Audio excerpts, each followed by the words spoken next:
It is the SMT Media Network. Go ahead and hit that like button, subscribe if you're new here, and turn on the bell notifications icon to never miss an upload from this YouTube channel. We're discussing the association today, and specifically Luka Doncic as an LA Laker. According to reports out of ESPN and their ratings department, and I think actually the reporting organization is Nielsen. I remember that from when I was a kid.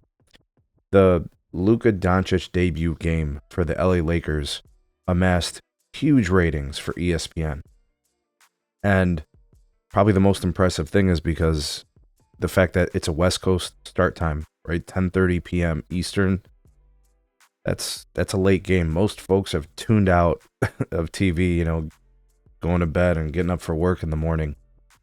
So you think about some of the larger East Coast markets. But they stayed up to watch this thing. And the victory against the Utah Jazz, which the Utah Jazz are one of the worst teams in the league. I'm not sure if they're the worst, second or third worst, but they're somewhere in like that bottom tier. This particular game with Luka, 42% higher ratings than the average NBA game on ESPN last year, right? So to kind of look at it as a comparison. The game had an average viewership of 2.01 million viewers, was the most watched contest of the day among the demographics of males 18 to 34, 18 to 49, and 25 to 54, which are typically the demographic groups that NBA officials are probably looking at, and just sports fans in general. So this is a match made in heaven for anybody who was wondering if this was going to be good for business. Absolutely. I don't think anybody would disagree. For sure, Luka to LA is a match made in heaven. I think it's good for Luka's brand. There's nothing wrong with Dallas. All right, Dallas is a massive market as well. But it ain't LA. And it ain't the Lakers.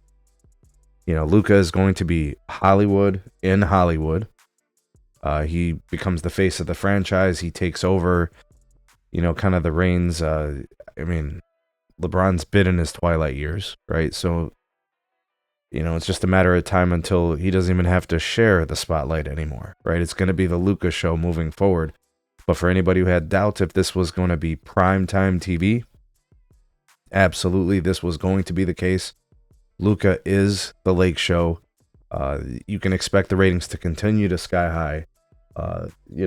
So long as the Lakers make the playoffs and they're playing against premier teams, the Lakers series are probably going to generate the most views in the playoffs. If the Lakers make a run to the Western Conference Finals, it's going to be huge. LeBron and Luka. The trade, if the Mavericks can somehow get in there and maybe they match up, you never know. I doubt it with all the injuries there, but yeah, I'm not saying this is the Kobe Shaq Lakers. I'm not saying that the NBA is even in its heyday compared to back then, right? But Luka is absolutely a superstar. The Lakers are the premier franchise in the league, and this is absolutely a match made in heaven.